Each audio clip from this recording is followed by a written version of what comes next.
Me da mucho gusto darles nuevamente la bienvenida, maestras y maestros, a esta nueva sesión de nuestro curso de actualización en evaluación formativa. El día de hoy vamos a ver, como tienen ustedes en la pantalla, el tema de mapas de progreso, que es la herramienta más compleja que vamos a ver en el curso, la que culmina y concentra las que hemos visto hasta ahora, y la vamos a ver en su relación con el currículo, y por otra parte vamos a aprovechar para tratar el tema delicado de la reprobación de los niños. El esquema vamos a comenzar viendo después de la introducción qué es un mapa de progreso, vamos a ver su relación con el currículo, vamos a ver la relación que tienen los mapas con los conceptos que ya hemos tratado de regulación y autorregulación del aprendizaje por parte de los estudiantes, y luego, al referirnos a cómo se pueden utilizar los mapas, vamos a tratar el tema que ya mencioné de la reprobación. Como introducción, reitero la idea muy importante de que los planes de estudio mexicanos, los currículos mexicanos, y no solamente los de nuestro país, sino muchos de los currículos que hay en todo el mundo, adolecen de una deficiencia muy importante, que es el exceso de contenidos y el manejo de varios ejes para organizar esos contenidos, que los hacen muy complicados y muy difíciles de manejar por los maestros, porque además esos diferentes ejes no siempre son consistentes. Y señalo que para que se pueda corregir la enseñanza, para que pueda mejorar y para que también la evaluación pueda mejorar, es necesario corregir este problema del exceso de contenidos. Esto no quiere decir volver a lo básico en el sentido de limitarse a lo más sencillo, de no tratar los aspectos más complejos, sino que solamente quedarse satisfechos con que los alumnos manejen los aspectos más elementales. En inglés se usa la expresión de back to basics, volver a lo básico, pero muchas veces se entiende en ese sentido. Olvidémonos de las cosas difíciles, de las cosas complejas, y resignémonos a que los alumnos solamente pueden manejar las cosas más elementales. No es en ese sentido en el que yo considero que es importante reducir el número de contenidos de los currículos y concentrarse en lo fundamental.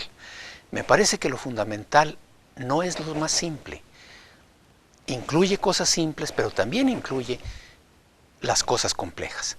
Precisamente para poder atender las cosas complejas adecuadamente, necesitamos no dedicar demasiado tiempo a muchos contenidos manejados superficialmente. Entonces, reducir el currículo no lo entiendo en el sentido de limitarse a lo más simple, sino de centrarse en lo que es el corazón del currículo, en las competencias complejas que se deben desarrollar en todos los niveles. Complejo no quiere decir lo que se ve en doctorado. Desde primaria, desde los primeros grados de la escuela, hay cosas complejas que se tienen que ir desarrollando, y para poderlo hacer necesitamos no estar abrumados por demasiados contenidos. Aprender a aprender es lo fundamental. El enfoque de simplemente memorizar contenidos tal vez pudo ser apropiado hace tiempo, en una época en que el conocimiento avanzaba muy lentamente, y si una persona aprendía lo fundamental en su infancia, no necesitaba más en toda su vida, porque eso no iba a cambiar. Actualmente la situación es completamente diferente. El conocimiento, como sabemos, evoluciona de una manera sumamente rápida, y ningún niño, ninguna persona podría aprender en su infancia todo lo que va a necesitar en su vida, porque hay muchas cosas que simplemente todavía no existen, se van a ir desarrollando. Entonces lo que necesita es aprender a aprender, como nos dice la última de las frases que tenemos en la pantalla. Entonces vamos a ver qué es un mapa de progreso. Leo la definición que tenemos en la pantalla inicialmente, y dice: un mapa de progreso es la representación gráfica en forma sintética de los aprendizajes que debe alcanzar un alumno a lo largo de su paso por un nivel educativo, hasta que domine las competencias complejas que constituyen el propósito final. Representación gráfica. Por eso esta idea de mapa es una representación gráfica, en forma sintética.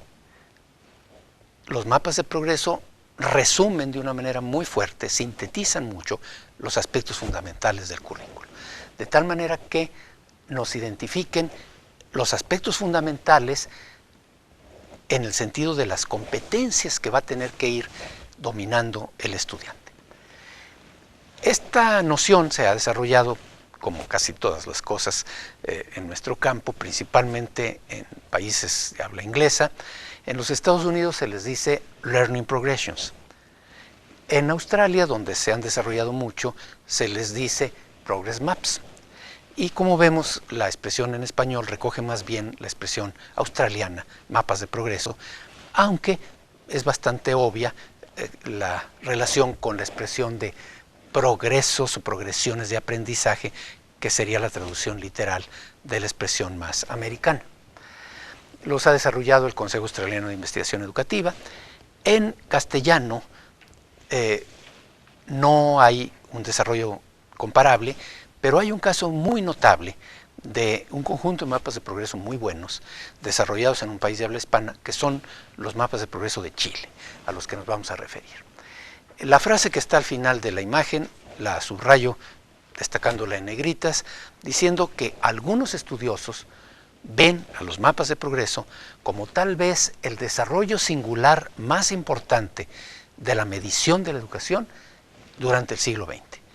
Tal vez sea un poquito excesiva esta afirmación, pero si no es el desarrollo más importante, sin duda es uno de los desarrollos muy importantes de la evaluación educativa y de la medición educativa desarrollados durante el siglo pasado. Presento ahora la manera como concibe un autor que ya nos hemos encontrado en sesiones anteriores, James Popham, esta noción de mapa de progreso o Learning Progressions. Él es americano y él utiliza la expresión americana. Y dice, es una secuencia de habilidades particulares y conocimientos habilitadores que los alumnos deben manejar en el proceso para dominar un objetivo curricular más amplio. El mapa de progreso precisamente nos indica etapas, nos indica escalones que hay que ir subiendo hasta llegar a la cima, hasta llegar al punto más alto, en donde se alcanza finalmente el propósito final, la competencia compleja más importante, más avanzada. Pero para ello se necesitan pasos previos, se necesitan escalones, se necesitan conocimientos habilitadores que permiten llegar hasta el final. Son mapas, dice Popham, que orientan sobre la forma de evaluar formativamente. Si entendemos evaluar formativamente como evaluar procesos y evaluar qué tiene que ir haciendo el estudiante para llegar a la meta a partir de donde se encuentra en el momento inicial, recordémonos de las 3 etapas de Sadler, entonces un mapa de progreso es obviamente una herramienta muy importante para hacer evaluación formativa, porque nos va diciendo las etapas que debe recorrer el aprendiz. Entonces nos dicen qué debe evaluar el maestro. Precisamente debe evaluar esas habilidades particulares, esos pedacitos, esas partes de conocimiento habilitador, no unos cuantos conocimientos de memoria y otros de memoria y otros de memoria, sino competencias menos complejas, pero que son herramientas, que son componentes de la competencia grande final. Esas habilidades particulares, cuerpos de conocimiento habilitador, que el mapa identifica como claves para que el alumno llegue a dominar el conocimiento final. ¿Cuándo debe evaluar esas habilidades y esos conocimientos habilitadores? Antes de pasar al siguiente bloque, a la siguiente etapa de ese proceso constructivo en el trayecto, esas etapas habilitadoras cuyo dominio se supone que depende, el dominio de lo final depende del dominio de lo precedente. Se pueden ver como una rúbrica longitudinal, ya sabemos lo que son las rúbricas, y podemos ver el mapa como una rúbrica que se extiende a lo largo del tiempo, o si queremos, como una secuencia de rúbricas a lo largo de un proceso sobre un mismo tema que maneja niveles de desempeño cada vez más complejos que el alumno tiene que ir alcanzando. Obviamente, si una rúbrica es bastante complicada, como están ustedes constatando, un mapa de progreso, que es un conjunto de rúbricas en sentido progresivo, longitudinal, pues es más complejo todavía. Y si pensamos no solamente en un tema, en un aspecto de una de las áreas de los campos formativos del currículo, sino que pensamos en todos los campos formativos de un grado, todos sus aspectos y demás, pues obviamente contar con mapas de progreso para todo el currículo es sumamente complejo. No se puede esperar que eso lo haga cada maestro individualmente. Sería absurdo pedírselo. Como veremos después, los mapas de progreso de Chile, por ejemplo, pues son el resultado del trabajo de todo el país, de todo un equipo de gentes a lo largo de bastantes años para lograrlo. Pensar que eso lo tendría que hacer cada maestro individualmente sería absurdo. Por otro lado, es muy importante ver que los mapas ayudan a que el alumno se autoevalúe, evalúe su propio proceso de aprendizaje, con lo cual desarrolla la capacidad de regulación, autorregulación, autoevaluación, que como ya hemos dicho es el rasgo fundamental de un aprendiz autónomo, que es finalmente el ideal al que aspiramos. La relación del currículo con los mapas de progreso ya se está viendo bastante clara, espero, con lo que hemos dicho hasta ahora. Los currículos tradicionales, como ya he repetido, tienen demasiados contenidos y entonces hacen que la atención pues se disperse porque no encuentra exactamente a qué dar prioridad. Y ese exceso de contenidos, lejos de disminuir cuando se revisan los planes de estudio, aumenta. Es típico que cuando hay una revisión curricular, una reforma curricular, se añaden cosas y nunca se quitan. Siempre se añaden cosas porque los especialistas ya traen otra onda o porque no los especialistas, sino otras gentes. En nuestro país vemos que en la Cámara de Diputados corrigen el currículum y dicen ahora hay que añadir tal otro aspecto. Ahora vamos a poner educación ambiental y ahora educación de género y ahora educación financiera y ahora combate a la obesidad, etcétera. Y simplemente quieren que se le vayan agregando y agregando cosas y el maestro dice, oiga, ¿y qué quito? No, pues no puede quitar nada. Bueno, entonces, ¿a qué hora voy a ver todo eso?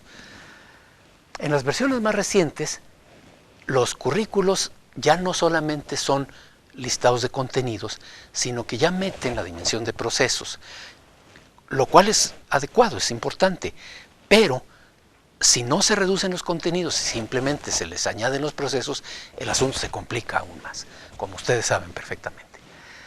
Por eso, la carga no se disminuye, sino que se aumenta.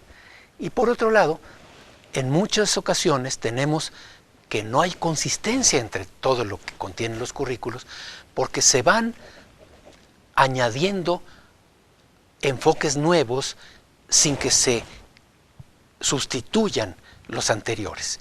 Y entonces tenemos que el currículo mezcla cosas que todavía vienen de concepciones muy antiguas, antes del conductismo o de la época del conductismo, con concepciones más recientes, con ideas de competencias, de estándares, etcétera, pero sin que aquello se articule adecuadamente y se vuelva un conjunto coherente, inteligible.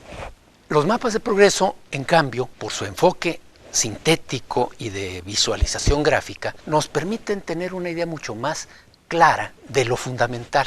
Es una visión más sintética y entonces ya no se centra la atención en la inmensa cantidad de contenidos que suelen tener los currículos o que pueden tener los currículos, sino en la combinación de las principales dimensiones de los contenidos con los procesos fundamentales, como en las rúbricas, en un concepto matricial de columnas y renglones, dos dimensiones que se cruzan, ciertos contenidos, pero en grandes aspectos, en grandes dimensiones, y ciertos procesos fundamentales. Entonces, esta concepción matricial de las rúbricas y de los mapas de progreso es congruente con las concepciones modernas del aprendizaje que se reflejan en las taxonomías modernas. En su momento vimos la taxonomía de Bloom, la más antigua, de 1956, y vimos cómo la evolución de las taxonomías consistió fundamentalmente en incorporar la dimensión de procesos. Vamos a ver ahora los mapas de progreso de Chile y simplemente comienzo señalando que hasta finales de 2010 en el sistema educativo chileno se habían desarrollado 19 mapas de progreso para las 5 áreas fundamentales del currículo de educación básica y media, y que cada uno de esos 19 mapas tiene 7 niveles que corresponden a 12 años de escolaridad. Cada nivel corresponde a 2 años, a 2 grados. Entonces podemos decir, nos sobra uno, porque con 6 niveles tendríamos suficiente para los 12 grados. Es correcto. Hay un séptimo nivel que sería todavía más arriba del sexto y que sería así lo máximo a lo que se podría aspirar con los alumnos más destacados al terminar la educación básica. En este cuadro que tenemos ahora en la pantalla tenemos la síntesis de estos 19 mapas. Vemos las 5 columnas que tiene el cuadro, que son los 5 campos formativos del currículo chileno de educación básica, que son los mismos de México y los mismos de cualquier país: lengua, matemática, ciencias naturales, ciencias sociales y segunda lengua, inglés.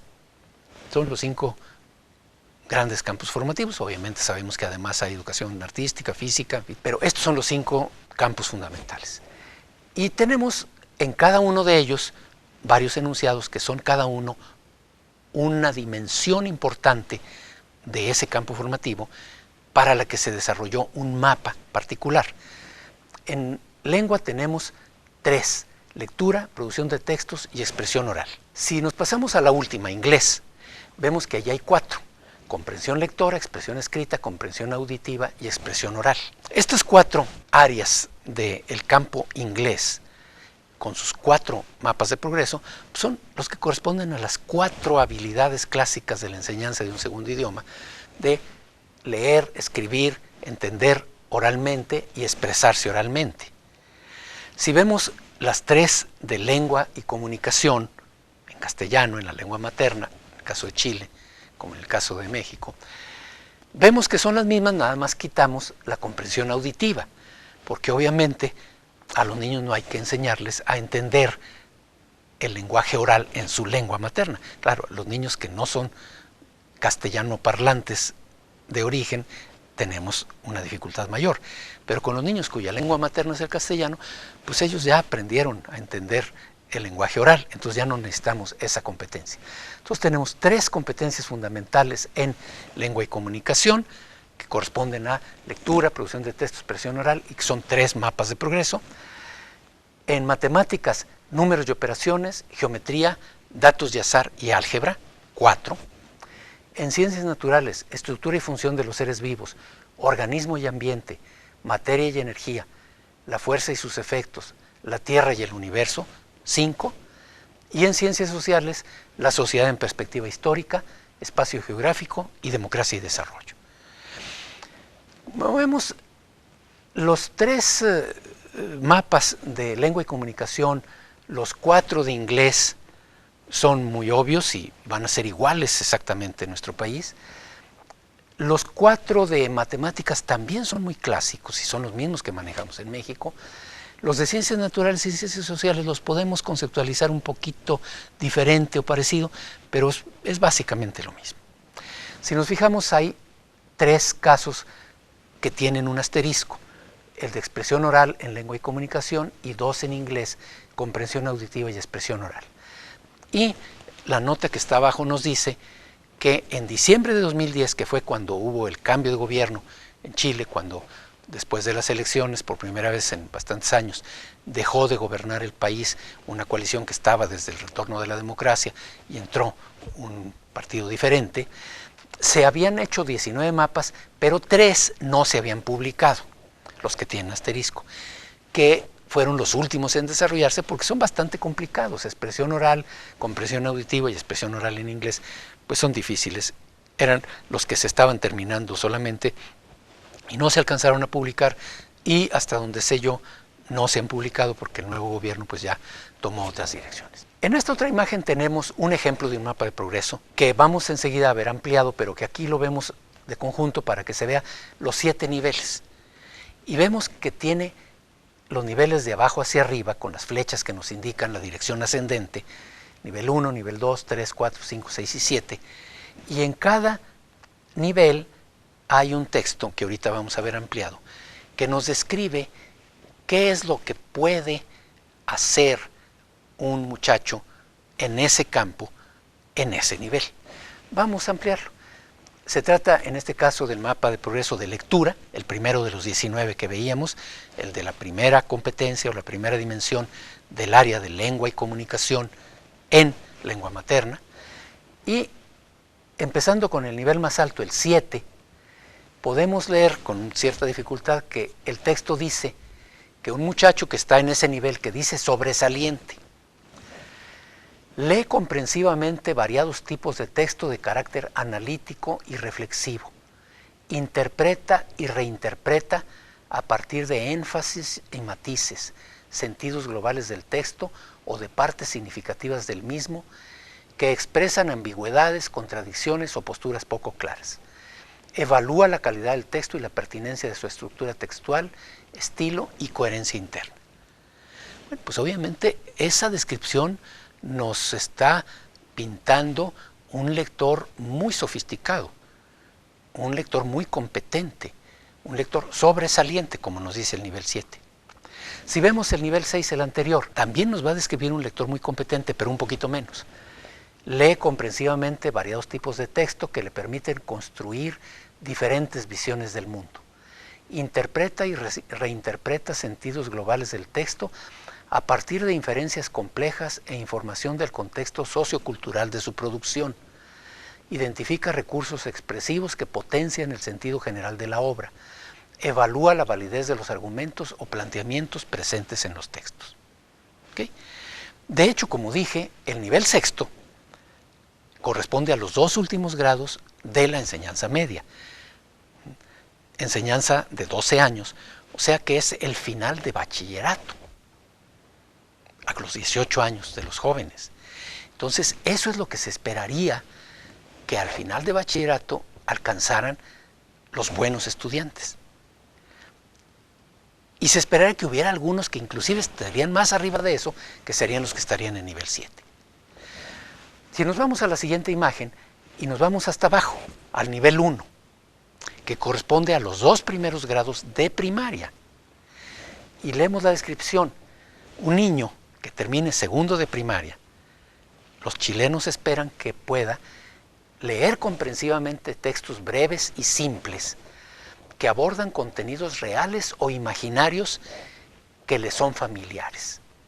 Extrae información explícita evidente. Realiza inferencias claramente sugeridas en el texto. Comprende el sentido global a partir de información destacada en el texto. Da sus opiniones sobre lo leído apoyándose en información explícita y en inferencias realizadas. Si vemos, esta descripción no es de cosas simples. No nos habla de qué cosas se debe de saber el niño de memoria. Nos habla ya de que hace inferencias claramente sugeridas por el texto, que extrae información explícita evidente, que comprende el sentido global, que da sus opiniones. O sea, ya ese niño de segundo de primaria ya tiene que estar desarrollando competencias complejas a su nivel.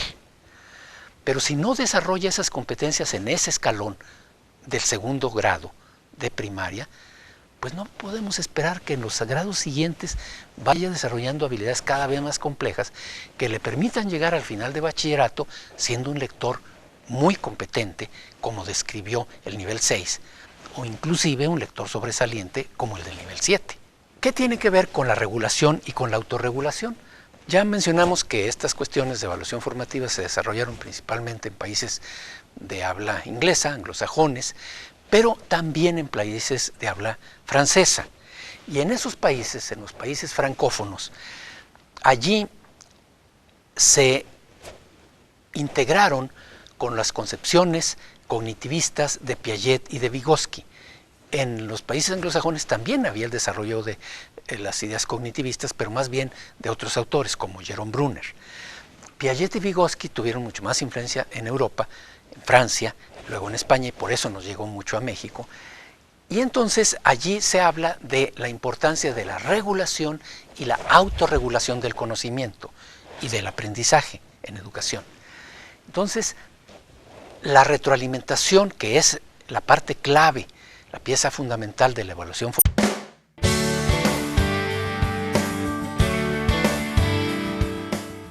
Me da mucho gusto darles nuevamente la bienvenida, maestras y maestros, a esta nueva sesión de nuestro curso de actualización en evaluación formativa. El día de hoy vamos a ver, como tienen ustedes en la pantalla, el tema de mapas de progreso, que es la herramienta más compleja que vamos a ver en el curso, la que culmina y concentra las que hemos visto hasta ahora, y la vamos a ver en su relación con el currículo, y por otra parte vamos a aprovechar para tratar el tema delicado de la reprobación de los niños. El esquema vamos a comenzar viendo después de la introducción qué es un mapa de progreso, vamos a ver su relación con el currículo, vamos a ver la relación que tienen los mapas con los conceptos que ya hemos tratado de regulación y autorregulación del aprendizaje por parte de los estudiantes, y luego, al referirnos a cómo se pueden utilizar los mapas, vamos a tratar el tema que ya mencioné de la reprobación. Como introducción, reitero la idea muy importante de que los planes de estudio mexicanos, los currículos mexicanos, y no solamente los de nuestro país, sino muchos de los currículos que hay en todo el mundo, adolecen de una deficiencia muy importante, que es el exceso de contenidos y el manejo de varios ejes para organizar esos contenidos, que los hacen muy complicados y muy difíciles de manejar por los maestros, porque además esos diferentes ejes no siempre son consistentes. Y señalo que para que se pueda corregir la enseñanza, para que pueda mejorar y para que también la evaluación pueda mejorar, es necesario corregir este problema del exceso de contenidos. Esto no quiere decir volver a lo básico en el sentido de limitarse a lo más sencillo, de no tratar los aspectos más complejos, sino que solamente quedarse satisfechos con que los alumnos manejen los aspectos más elementales. En inglés se usa la expresión de back to basics, volver a lo básico, pero muchas veces se entiende en ese sentido. Olvidémonos de las cosas difíciles, de las cosas complejas, y resignémonos a que los alumnos solamente pueden manejar las cosas más elementales. No es en ese sentido en el que yo considero que es importante reducir el número de contenidos de los currículos y concentrarse en lo fundamental. Me parece que lo fundamental no es lo más simple. Incluye cosas simples, pero también incluye las cosas complejas. Precisamente, para poder atender las cosas complejas adecuadamente, necesitamos no dedicar demasiado tiempo a muchos contenidos manejados superficialmente.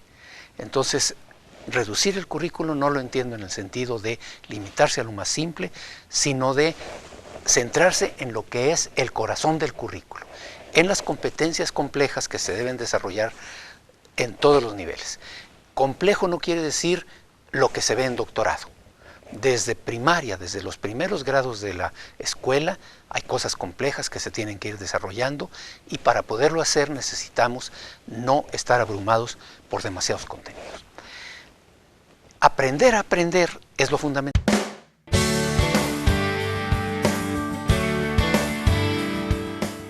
Me da mucho gusto darles nuevamente la bienvenida, maestras y maestros, a esta nueva sesión de nuestro curso de actualización en evaluación formativa. El día de hoy vamos a ver, como tienen ustedes en la pantalla, el tema de mapas de progreso, que es la herramienta más compleja que vamos a ver en el curso, la que culmina y concentra las que hemos visto hasta ahora, y la vamos a ver en su relación con el currículo, y por otra parte vamos a aprovechar para tratar el tema delicado de la reprobación de los niños.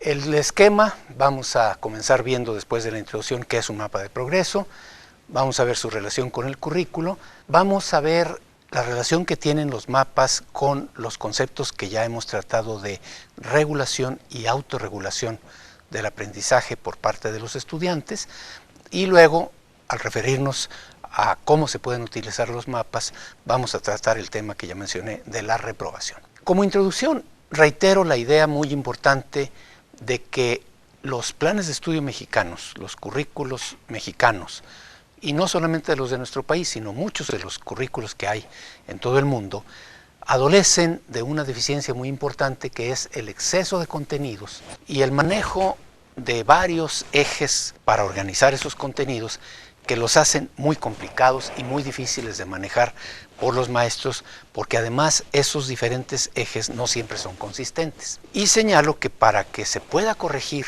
la enseñanza, para que pueda mejorar y para que también la evaluación pueda mejorar, es necesario corregir este problema del exceso de contenidos. Esto no quiere decir volver a lo básico en el sentido de limitarse a lo más sencillo, de no tratar los aspectos más complejos, sino que solamente quedarse satisfechos con que los alumnos manejen los aspectos más elementales. En inglés se usa la expresión de back to basics, volver a lo básico, pero muchas veces se entiende en ese sentido. Olvidémonos de las cosas difíciles, de las cosas complejas, y resignémonos a que los alumnos solamente pueden manejar las cosas más elementales. No es en ese sentido en el que yo considero que es importante reducir el número de contenidos de los currículos y concentrarse en lo fundamental. Me parece que lo fundamental no es lo más simple. Incluye cosas simples, pero también incluye las cosas complejas. Precisamente para poder atender las cosas complejas adecuadamente, necesitamos no dedicar demasiado tiempo a muchos contenidos manejados superficialmente. Entonces, reducir el currículo no lo entiendo en el sentido de limitarse a lo más simple, sino de centrarse en lo que es el corazón del currículo, en las competencias complejas que se deben desarrollar en todos los niveles. Complejo no quiere decir lo que se ve en doctorado. Desde primaria, desde los primeros grados de la escuela, hay cosas complejas que se tienen que ir desarrollando, y para poderlo hacer necesitamos no estar abrumados por demasiados contenidos. Aprender a aprender es lo fundamental. Este es un trabajo excelente, este es un trabajo inaceptable. Entonces, si el alumno tiene referentes precisos, entonces él puede decir, ah, caray, pues lo que yo hago se parece a esto o se parece a esto. Estoy más cerca de acá o estoy más cerca de acá. Entonces, el mapa de progreso y estos instrumentos, las rúbricas y los conjuntos de rúbricas, que son los mapas de progreso, ayudan a que el alumno pueda tener esa capacidad de evaluarse a sí mismo, de autorregular su proceso de aprendizaje, tomando conciencia de dónde va. Porque una calificación numérica que parece muy precisa no dice gran cosa sobre qué aspectos son satisfactorios o no y en dónde hay que mejorar. Y regulación y autorregulación obviamente van de la mano con autoevaluación. Con esto pasamos, como dije, al tema de la reprobación. Es un tema muy importante. Ya he dicho en algún momento que mi postura es muy clara de considerar que en primaria no se debe reprobar, pero que soy consciente de que esto es un tema polémico, pero en algún momento había que tratarlo y creo que ya ha llegado.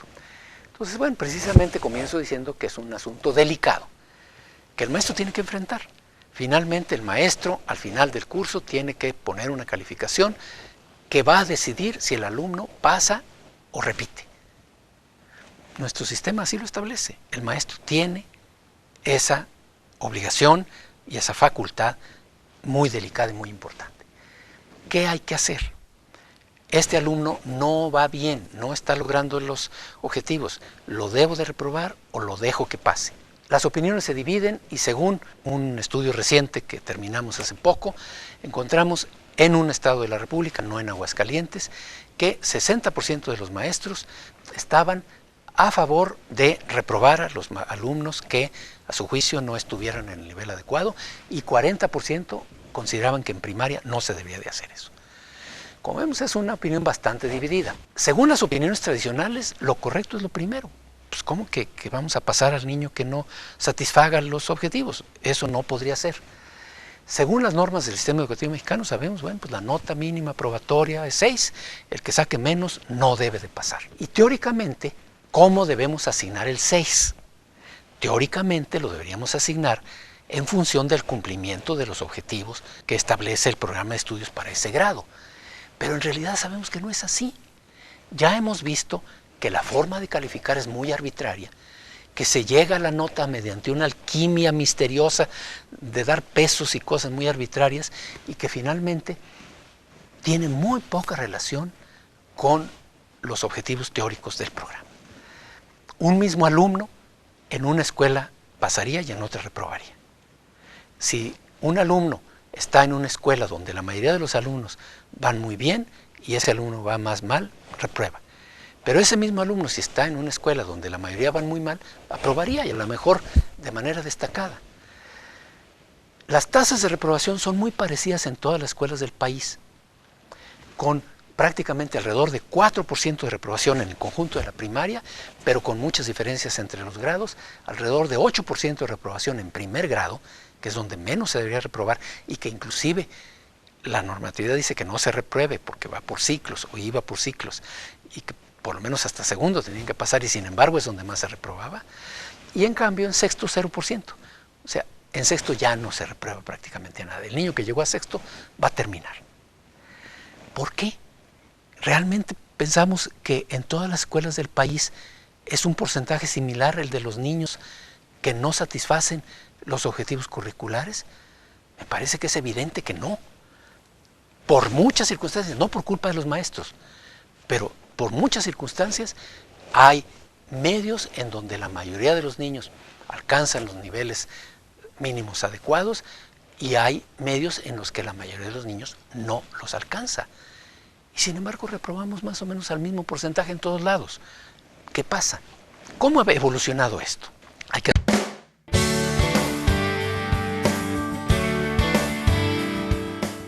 Me da mucho gusto darles nuevamente la bienvenida, maestras y maestros, a esta nueva sesión de nuestro curso de actualización en evaluación formativa. El día de hoy vamos a ver, como tienen ustedes en la pantalla, el tema de mapas de progreso, que es la herramienta más compleja que vamos a ver en el curso, la que culmina y concentra las que hemos visto hasta ahora, y la vamos a ver en su relación con el currículo y por otra parte vamos a aprovechar para tratar el tema delicado de la reprobación de los niños.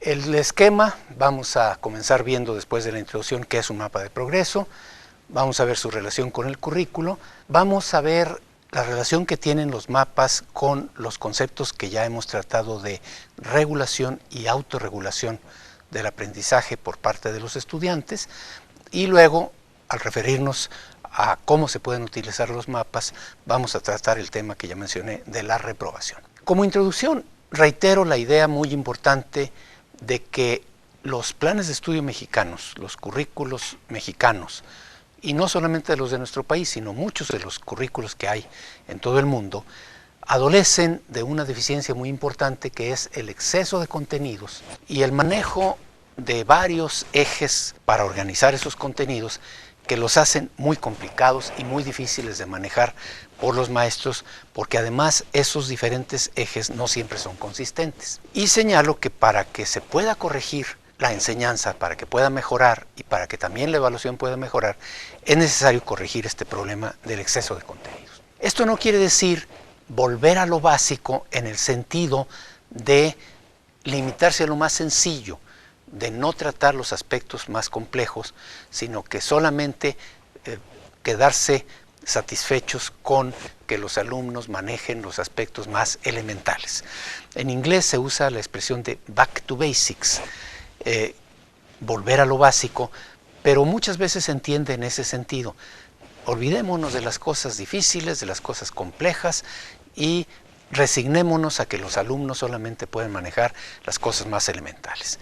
No es en ese sentido en el que yo considero que es importante reducir el número de contenidos de los currículos y concentrarse en lo fundamental. Me parece que lo fundamental no es lo más simple. Incluye cosas simples, pero también incluye las cosas complejas. Precisamente para poder atender las cosas complejas adecuadamente, necesitamos no dedicar demasiado tiempo a muchos contenidos manejados superficialmente. Entonces, reducir el currículo no lo entiendo en el sentido de limitarse a lo más simple, sino de centrarse en lo que es el corazón del currículo. en las competencias complejas que se deben desarrollar en todos los niveles. Complejo no quiere decir lo que se ve en doctorado. Desde primaria, desde los primeros grados de la escuela, hay cosas complejas que se tienen que ir desarrollando y para poderlo hacer necesitamos no estar abrumados por demasiados contenidos. Aprender a aprender es lo fundamental, supuesto falso, que los niños tienen un desarrollo homogéneo, que no alcanzar estándares iguales en las mismas edades indica o falta de aptitud o falta de esfuerzo. Y eso no es cierto, por razones que no se conocen del todo, pero lo que es muy claro es que los niños no tienen un desarrollo homogéneo, que son distintos, que unos maduran primero y otros después, etcétera, etcétera, por muchas razones, algunas más conocidas, otras menos. Razones biológicas, fisiológicas, psicológicas, pedagógicas, sociales, etcétera. Es posible apoyar diferencialmente a los niños en función del avance de cada uno. Claro que es más difícil que atenderlos masivamente sin tener en cuenta sus diferencias, pero es posible. Y las pedagogías modernas precisamente tratan de lograr una atención individualizada de los alumnos en función de sus características, de tal manera que la mayoría alcance niveles aceptables de rendimiento, como dijo Bloom. Si enseñamos a todos por igual, tendremos resultados muy diferentes. Si queremos tener resultados más homogéneos, tenemos que enseñar diferente para lograr homogeneidad de resultados.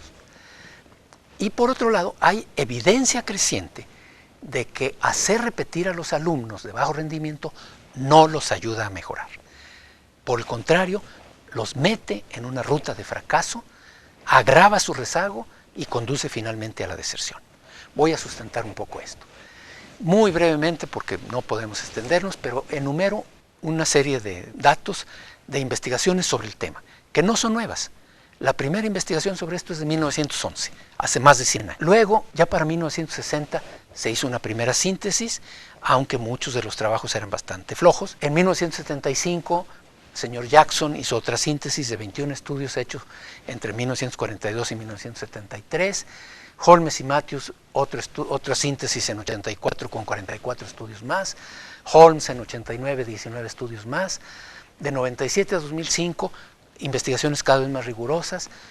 En general, todo esto en Estados Unidos. En Francia, de 98 a 2004, una serie de trabajos con la recomendación número 14 del Alto Consejo para la Evaluación Educativa, alto en francés con H, de Francia.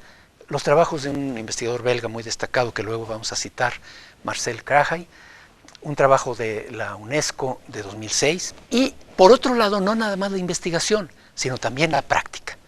Me dice, bueno, pues eso dicen los investigadores que siempre andan con sus rollos teóricos. No, pero vamos a ver en la realidad. Muchos países completos, todo su sistema educativo ha adoptado el criterio de no reprobar a niños en primaria. ¿Y qué ha pasado? Pues vamos a ver qué ha pasado.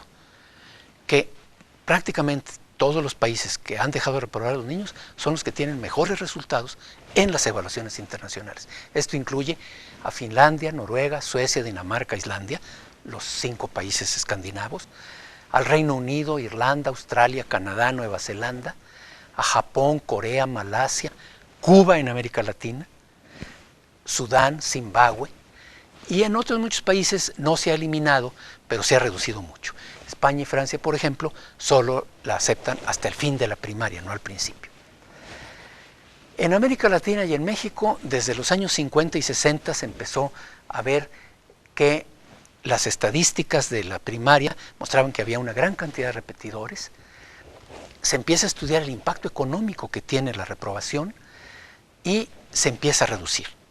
En México la reprobación es muy baja, existe, pero es muy baja, porque desde los 60s, desde cuando el plan de 11 años de Torres Bodet y demás, se decidió reprobar poquito, porque en aquel momento, con lo que teníamos de explosión demográfica, con lo que ya vimos de que en 1959 el diagnóstico del plan de 11 años mostró a Torres Bodet que solo se estaba atendiendo al 55% de los niños y que la otra mitad, del 45% restante, ni siquiera tenía acceso a la escuela, y entonces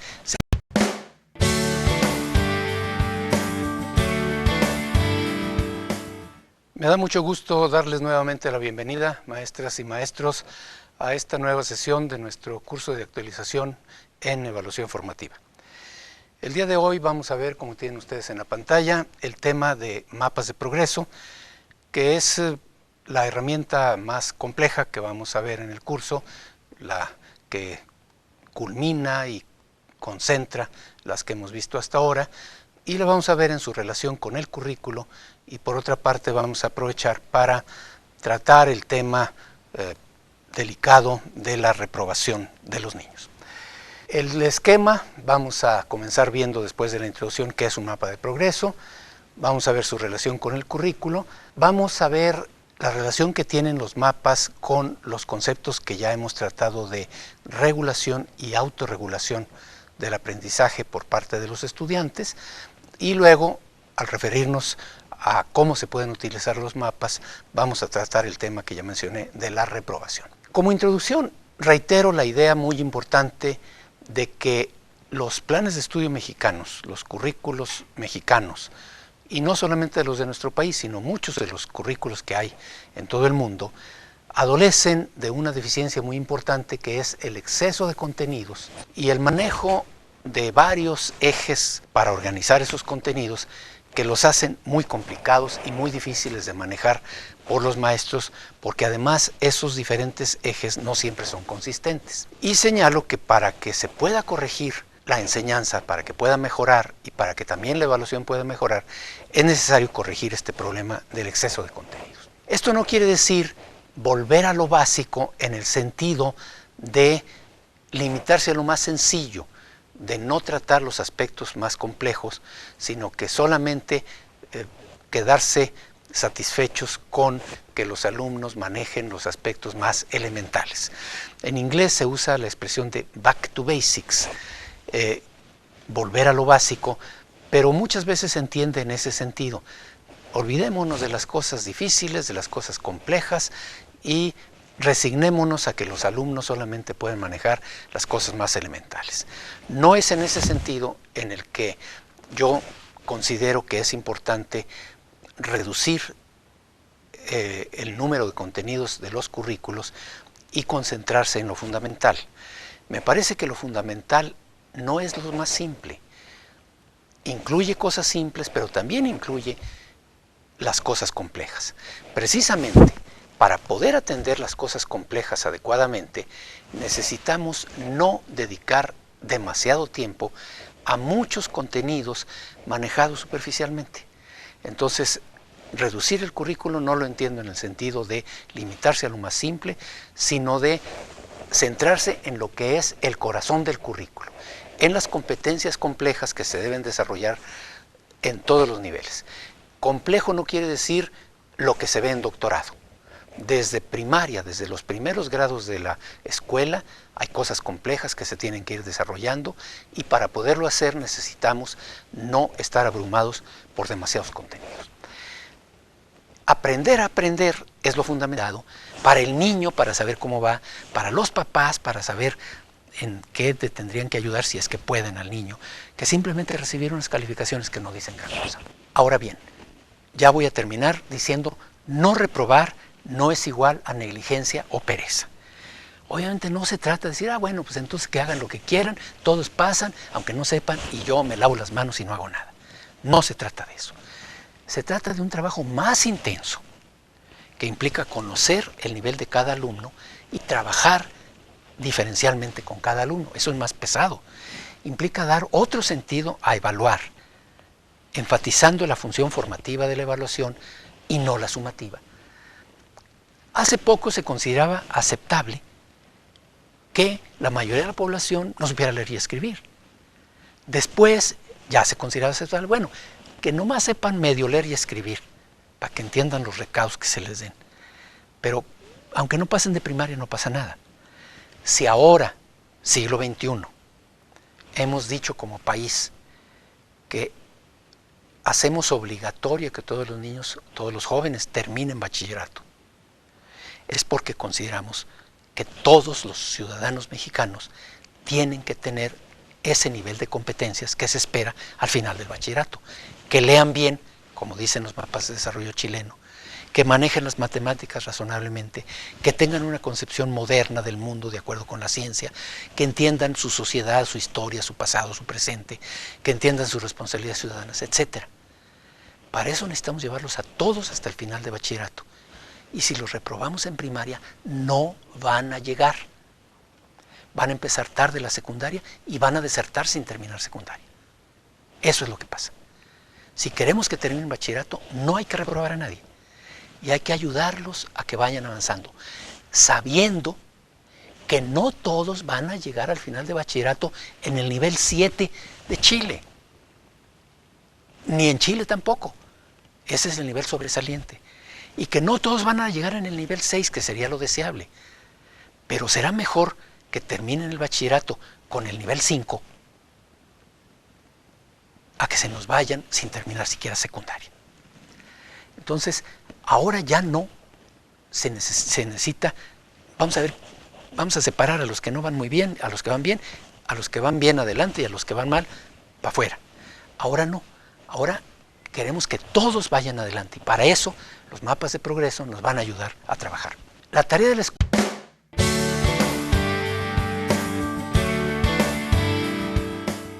Me da mucho gusto darles nuevamente la bienvenida, maestras y maestros, a esta nueva sesión de nuestro curso de actualización en evaluación formativa.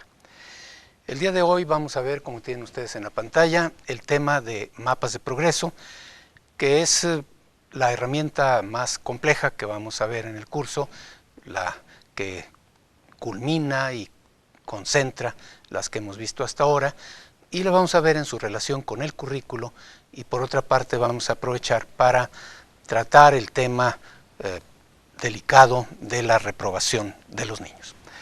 El esquema vamos a comenzar viendo después de la introducción qué es un mapa de progreso, vamos a ver su relación con el currículo, vamos a ver la relación que tienen los mapas con los conceptos que ya hemos tratado de regulación y autorregulación del aprendizaje por parte de los estudiantes, y luego, al referirnos a cómo se pueden utilizar los mapas, vamos a tratar el tema que ya mencioné de la reprobación. Como introducción, reitero la idea muy importante de que los planes de estudio mexicanos, los currículos mexicanos, y no solamente los de nuestro país, sino muchos de los currículos que hay en todo el mundo, adolecen de una deficiencia muy importante que es el exceso de contenidos y el manejo de varios ejes para organizar esos contenidos que los hacen muy complicados y muy difíciles de manejar por los maestros, porque además esos diferentes ejes no siempre son consistentes. Y señalo que para que se pueda corregir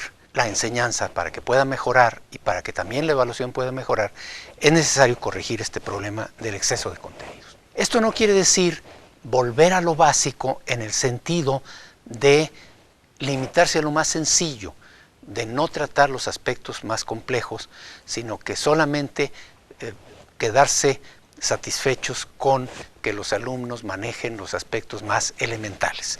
En inglés se usa la expresión de back to basics, volver a lo básico, pero muchas veces se entiende en ese sentido.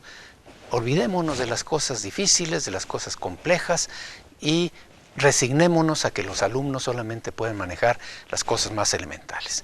No es en ese sentido en el que yo considero que es importante reducir el número de contenidos de los currículos y concentrarse en lo fundamental. Me parece que lo fundamental no es lo más simple. Incluye cosas simples, pero también incluye las cosas complejas. Precisamente, para poder atender las cosas complejas adecuadamente, necesitamos no dedicar demasiado tiempo a muchos contenidos manejados superficialmente.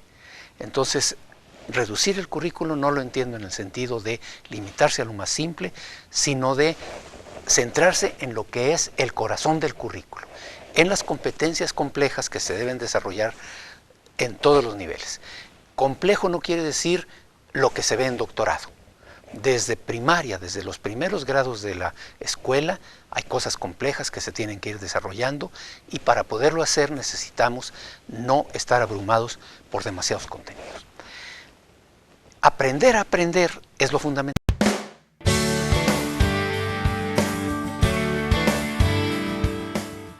Me da mucho gusto darles nuevamente la bienvenida, maestras y maestros, a esta nueva sesión de nuestro curso de actualización en evaluación formativa.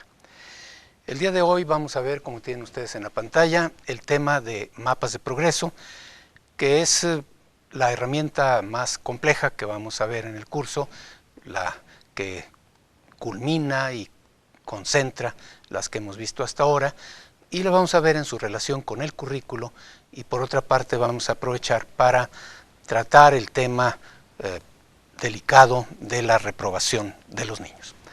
El esquema vamos a comenzar viendo después de la introducción qué es un mapa de progreso, vamos a ver su relación con el currículo, vamos a ver la relación que tienen los mapas con los conceptos que ya hemos tratado de regulación y autorregulación del aprendizaje por parte de los estudiantes, y luego, al referirnos a cómo se pueden utilizar los mapas, vamos a tratar el tema que ya mencioné de la reprobación. Como introducción, reitero la idea muy importante de que los planes de estudio mexicanos, los currículos mexicanos, y no solamente los de nuestro país, sino muchos de los currículos que hay en todo el mundo, adolecen de una deficiencia muy importante, que es el exceso de contenidos y el manejo de varios ejes para organizar esos contenidos, que los hacen muy complicados y muy difíciles de manejar por los maestros, porque además esos diferentes ejes no siempre son consistentes. Y señalo que para que se pueda corregir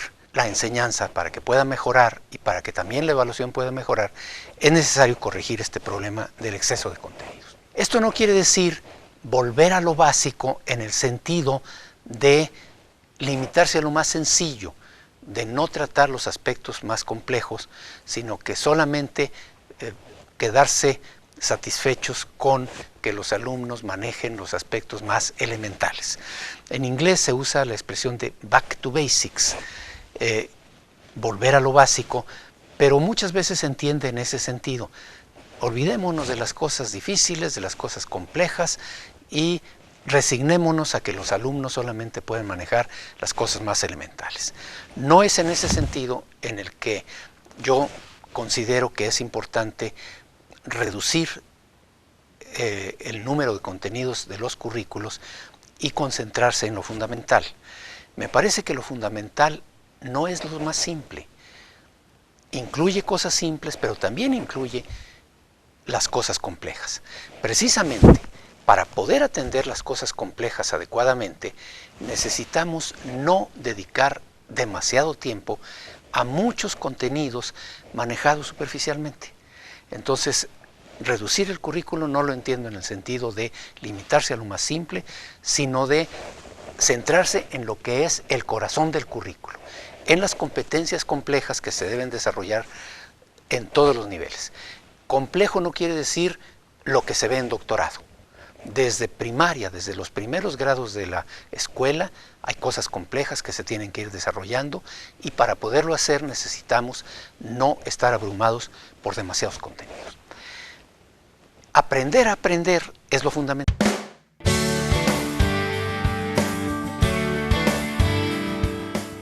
Me da mucho gusto darles nuevamente la bienvenida, maestras y maestros, a esta nueva sesión de nuestro curso de actualización en evaluación formativa. El día de hoy vamos a ver, como tienen ustedes en la pantalla, el tema de mapas de progreso, que es la herramienta más compleja que vamos a ver en el curso, la que culmina y concentra las que hemos visto hasta ahora, y la vamos a ver en su relación con el currículo, y por otra parte vamos a aprovechar para tratar el tema delicado de la reprobación de los niños. El esquema vamos a comenzar viendo después de la introducción qué es un mapa de progreso, vamos a ver su relación con el currículo, vamos a ver la relación que tienen los